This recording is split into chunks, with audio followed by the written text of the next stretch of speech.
helping us with Inside Broadway because it's the beginning. It's starting to get into the Broadway season. We had 2 shows open a couple of weeks ago.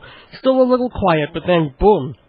Come October and November, it's just going to be a whole big mess of shows. And this is a man who's seen dozens and dozens, really hundreds of shows over his career, written about them, written books about the theater.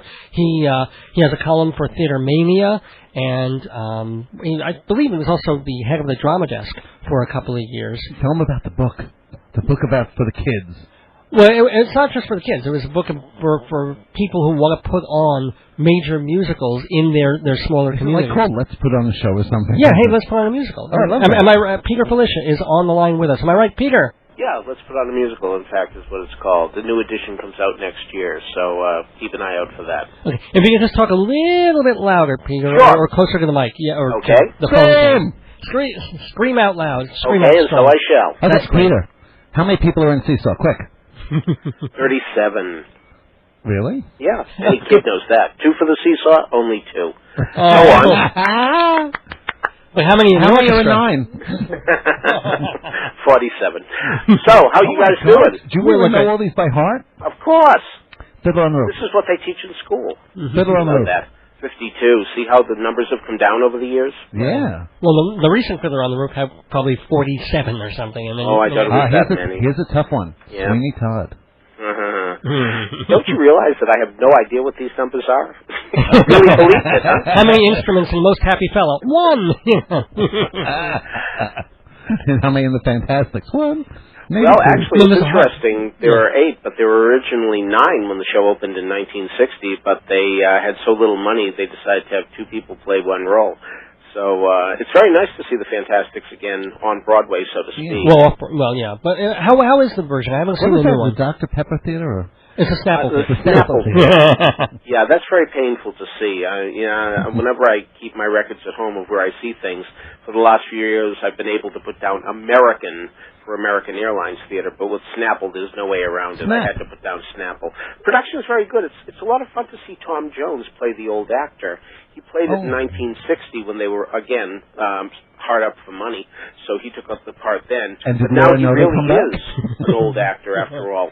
And it's interesting, he's changed one of the lines, because the line used to be, I've known this guy for 40 years, and now he says, I've known this guy for 46 years, because it's been 46 years since the Fantastics opened. And did they change the rape number, the rape song? A little. Yeah, the word rape still shows up a couple of times, but little by little they're weaning themselves away from that. So you do hear the word abduction, but I don't understand why they don't just use kidnapping and leave it at that, because that's what it is. And people would be less upset by that. But they're also updating a funny thing happened to the forum. Everybody ought to have a housekeeper. I'm surprised Minute Maid has never used that for a commercial. Everybody ought to have a maid. I think that would be very good. Right, sure. Well, everybody's holding a can. Well, I bet you Sondheim never allowed it, or else his songs, Yeah, but I do remember in 1962 when funny thing happened on the way the forum came out. Plymouth did use Comedy Tonight with lyrics like, soon there'll be no room left in the showroom, because so many people will be coming into the showroom. So if he did it for that, I couldn't. He needed money back then. I guess that's a good point. It was cars, not orange juice. Yeah. So Peter, you're a little different from, say, the typical theater critic who's sort of running to the theater for a major daily or something and just writing a very straight review of a play or a musical. You do a column, you have a different sort of take on it, and you've been doing it, obviously, for a long, long time. How would you describe what you do? Yeah, it is true. I do a different type of thing than most people. I am the poster boy for the theater aficionado. I am the person who wants to see everything, who wants to get the album the moment it comes out, the script when it's published in hardcover, that type of thing. I've been that way since I've been 15 years old, which is already 45 years ago, and it hasn't abated at all. I mean, I still have the zest, the enthusiasm.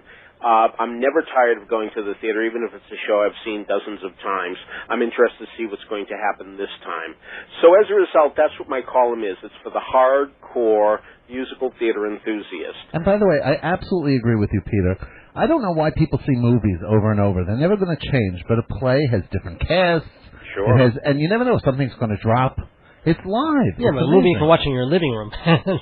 No, it's but they true. go to the I mean, movie, and when an understudy comes in, you never know what's going to happen. You never know how people are going to react, too. I remember when I saw Working, the musical, in 1979. I love that one. Yeah, I went 2 nights in a row, and it was really fascinating. A teacher sang about having different pupils in the classroom and how teaching had changed over the years. And it was so interesting to hear one audience take it as if it was so serious, and the next night's audience laughed as if it were the funniest comedy song they'd ever heard. So even things like that are very much of interest to me. So you just never know when interest is going to strike. I mean, the Yankees had an expression some years ago to get people out to the ballpark. At any moment, a great moment. Meaning, you know, it could be 2 outs in the 9th inning, but you might see somebody hit a home run of a greater distance than ever before. It could happen. You might see an astonishing play in the field. You might see a comeback. Yeah, it is true. At any moment, a great moment in baseball, but that's true of theater, too. Yeah, and also, I've kind of I wouldn't call it a great moment, but a moment involving the musical Working that I'm sure was not there. You know, speaking of the way seeing something later than when you first saw it originally. My wife and I were at a student college theater conference a couple of years ago, and they did the musical Working, and there was a bit about just people after work so tired, and all they want to do is put their feet up in front of the one-eyed monster, and everybody in the audience just started, all these kids started just giggling and going. My wife was turning around. It's a television set. It's a TV. But, of course, I don't think people quite made that association, 10, 15 years earlier when whoever, James Taylor or whoever else was singing that song back in the original Working. James Taylor wrote the Migrant Worker song. Well, all right, or maybe it was Stunt Turkle. Did you like that musical? Yes, it is interesting how for a show that's had such a short life on Broadway, it lasted less than a month, that it really has become a community theater staple. And I'm not surprised because it does address what people do for a living. And it's really wonderful in community theater when you get the actual people who do those jobs. Just occurred to me, this is Labor Day. Yeah, right, that is fitting that we are talking about this on. But you know what else it is? There's something about that theater, the 46th Street / Richard Rogers Theater, because it's also happened with Sideshow. A lot of stuff and I'm waiting for it to, now I can't remember. What's the musical about they shoot horses, don't they? Oh, right, Steel Pier. Steel Pier, I love that one. It has had great flops in that theater. Yeah, they all do. It's so interesting that there are theaters that are considered death houses, that you can't sell tickets there. But what it turns out is if it's a show that's successful with the critics, people are going to find that theater. For example, Rent on the Nederlander, right? The Nederlander, which was the Billy Rose Theater, and even the Trafalgar Theater for a year or two. Yes, nobody could find it. It seemed when it had a flop, but once it got a hit, I mean, for 10 years now. It hasn't been as lonely as it had been in previous years. And that's a huge theater. It's bigger than many playhouses, no question about it. But nevertheless, it does fill the seats for Rent, or at least it has for quite some time. So it's pretty interesting when you think that places that supposedly are just out of the way. And look at the Ambassador. People are finding that theater. Yeah, indeed. Let me ask you, Peter, what was the first Broadway show you ever saw? My Fair Lady, in fact, at the... that's a hell of a beginning. As what now the Times Square Church, I'm sorry to say. It was then the Mark Hellinger Theater. Isn't that a gorgeous theater? Oh, it was the prettiest, really, I think, of them all. Ironically enough, I went not knowing that such a thing as live theater even existed. Nobody told me. I thought I was going to see a movie. Wow. And how old were you? I was already 15, I'm sorry to say. So you've never seen a live, not even a puppet show as a kid or anything? Well, I mean, things like that, yeah, but I assume, grammar school shows, of course, things like that. But I figure that's what they did because they couldn't bring in a camera crew. I'm with you, Peter. I didn't really know they existed until about the same age when I went with school, and then I didn't even care the first 2 shows I saw. Yeah, me too. The first show I saw was 1776, the original cast with William I had William Daniels, I had all these great, Betty Buckley was in it. Well, I want to stop you there, Jeff, because I remember something very specifically that you, Peter, were writing about. That was a big musical. I remember some piece that you wrote about 1776. Yeah, I've written about it a lot because I do think it's really quite wonderful. Because I sat there at the 46th Street Theater saying to myself as it was unfolding, St. James, wasn't it? There's no United States of America. It never happened because it seemed so impossible that these guys could all get together and sign the Declaration because it had to be unanimous. I just didn't think it could possibly happen because that guy from Pennsylvania was being so difficult. So I said, that's what they're doing. There's no United States of America. They're breaking the news to us through a musical because they think that'll be nicer. But did My Fair Lady change your life? Yeah, it sure did. So when you got out of that theater when you were 15, you were like, oh my God, there's a whole other world out there that I'm just... that just blew you completely away? Well, again, really, until the curtain went up, I really thought I was going to see a movie. I mean, really, I was sitting, I looked at the playbill when it said, understudies do not substitute unless, that type of thing, and I was hearing these scratchy sounds coming from the orchestra pit. I remember turning to the lady next to me, a little old lady with a veil. I mean, it was a Wednesday matinee, and She's still there. I almost said to her, are there really going to be people up there? And then I thought, shut up. She's going to think you're a moron. Keep quiet. You'll know when the show starts. And suddenly the house lights went out, and I thought it was a power failure. And I thought, I'll never know. But then the curtain went up, and there was a scrim, and it looked blank, and I thought, nah, it is a movie. Why was I so stupid to think here in modern times, 1961, they would still be doing the same thing over and over again. I really thought they did plays until movies were invented. Then why would they bother? So. And let me ask you, also, over the years, what would be like your one or two most favorite? You mentioned 1776, and I guess My Fair Lady would be up there. What are your other favorite musicals or favorite experiences of musicals? It's very interesting favorite experiences because going to Providence, Rhode Island in 1967 to see the musical version of The Grass Harp. Because it was a regional theater, I assumed I was going to see scenery falling over and wigs, that were too white and that type of thing. So I was really surprised with the professionalism down there because I went down there and all of a sudden I was seeing Barbara Baxley and Elaine Stritch. Whoa, really? Carol Bruce, Carol Bryce. I know that sounds odd, but they were both in it. Wow. And it was really quite thrilling. You say Bruce, I say Bryce. This new score, and it was marvelous. Seeing Allegro, the Rodgers and Hammerstein show from 1947 at a college at BU, Boston University in 1966. Again, the same type of feeling. It's going to be terrible. Won't this be an embarrassing thing? And the kids were so wonderfully professional. So I love seeing shows at colleges. I think they're terrific. Oh, they're underrated. Because they got a really good budget. The people who are studying each of the aspects, there's people actually studying to be, backstage crew.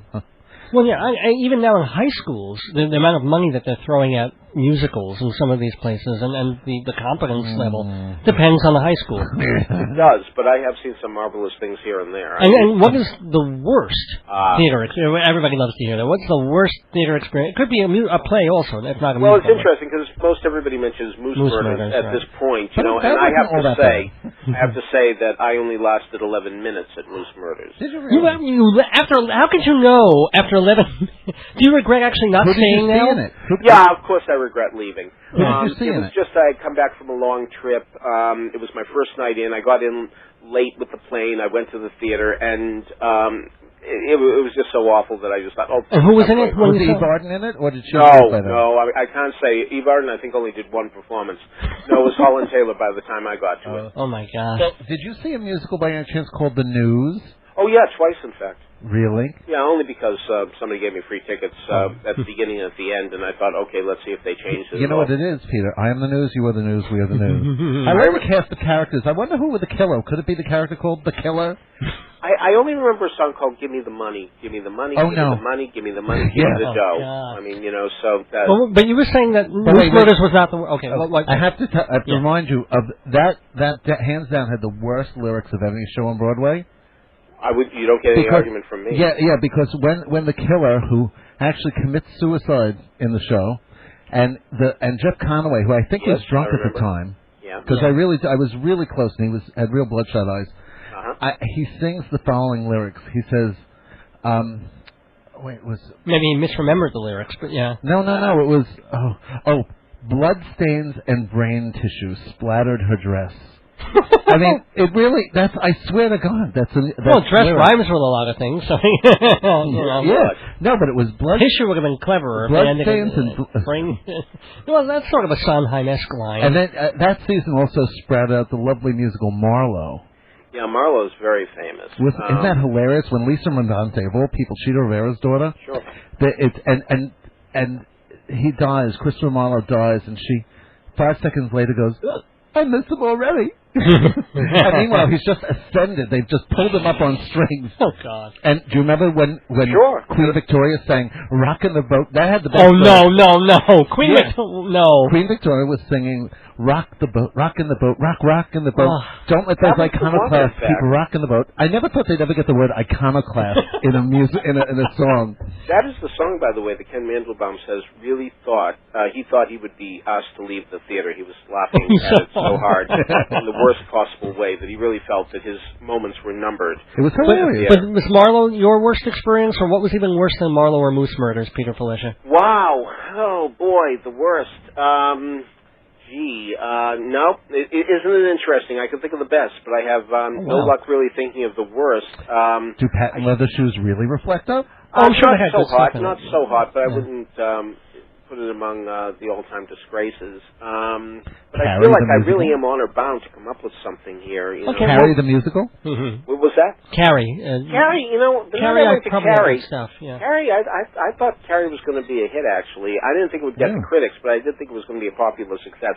But you know why I like Carrie? I'll tell you. Just because at the beginning, they didn't give them the house lights. Snap! They went off, and suddenly we were in darkness. I don't know if you remember. They painted the walls black of the Virginia Theater, and it's interesting. They stayed that way for a while, because all during City of Angels, they were still black until they did their renovation. But it was really great to suddenly, boom, be in the darkness, and immediately I was on their side, because, I'd been to the theater thousands of times at that point, and I'd never seen that happen. So as a result, they had me.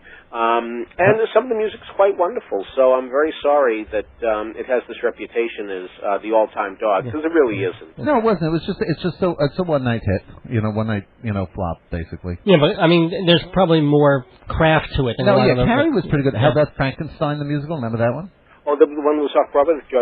No, the one on Broadway at the Palace. Oh, I didn't think that was a musical. I think that was just a straight play. No, it's a musical. Yeah. Really? Well, I guys, don't remember the score. We have just 1 or 2 minutes left, so I want to get to a couple of things. Okay. First of all, Peter, of the 2 shows so far on Broadway that have opened this season, because the season doesn't start in January, obviously, it starts in May. What did you think of Martin Short, and what did you think of Kiki and Herb? Well, Martin Short, it really struck me as the type of thing we used to get free on TV. A great TV variety show, like when Harvey Korman and Vicki Lawrence used to be the repertory players for Carol Burnett. He has a wonderful supporting cast there. So I really had a very nice time, and I came away saying, gee, I wish this were on TV free, rather than people have to pay $111. The jokes are a little too dirty for that. I thought it was really, really funny. But it would be on cable, not regular TV. I guess it would be on cable if it came to that. Yeah, I see your point there. Kiki and Herb, I did enjoy the comedy. I can't say I enjoyed the music very much, though I loved that they started with Celebration, a song that Jones and Schmidt wrote. And did you love the pre-show? The pre-show had songs from Runaways, another like... Oh, you mean just the music while you're filing it? Well, I can do that on my CD player. No, I loathe but Kiki I and heard Herb. things that I hadn't even thought about in years. Runaways was bad music. That's a good score, though, in Runaways.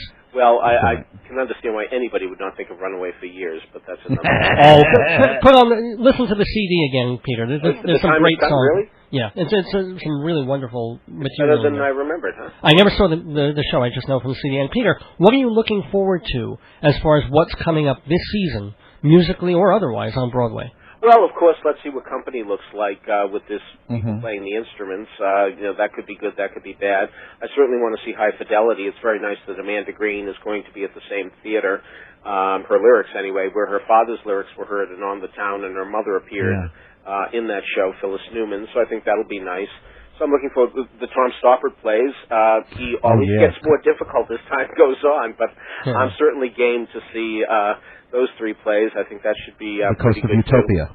Right, it's the three plays in repertory. It goes from the high holidays to Lent. I suppose you're right. So those are certainly ones that I'm looking forward to, and whatever they can bring in that's musical. Are you looking forward to the Pirate Queen? Sure. A lot of people come down hard as time went on Les Mis, but it's always been a score that I've admired tremendously. It's a great score. Sure, but I don't know too, about your friends, but I'm telling you, my friends, come down on every possibility that they have. Well, that's like the theater crowd that, if anything's popular and a hit, can't be good. I know. It's not artistic. Oh, yeah. Well, speaking of being artistic and popular, Peter, remind people where where our listeners can read your work and buy your book and all that? Sure. Theatermania.com. That's theater with an ER. 3 times a week, Monday, Wednesday, Friday. Let's Put Out a Musical comes out, I believe, in January. 70 shows were taken out of the past edition, 70 new ones put in. And for those of people who are in New Jersey, I write about New Jersey theater for the Star Ledger. Oh, that's right. Nice. Yeah, very, very good. So, how many people are in 70 Girls 70? There should be 70. But just like there should be hundreds of girls in Mac and Mabel, but what can you do? Oh, promises. Well, we have one 90-year-old who can do So I'm told. Yeah, that sounded fascinating. I only heard what you guys were saying. I didn't hear a word of what she was saying. Oh, really? So that sounded interesting. Well, she was great. She was unbelievable. And also thanks to Lorca. And thank you so much, Peter Filichia, for joining us on Dave's Gone By. We'll be right back. Thanks. After this.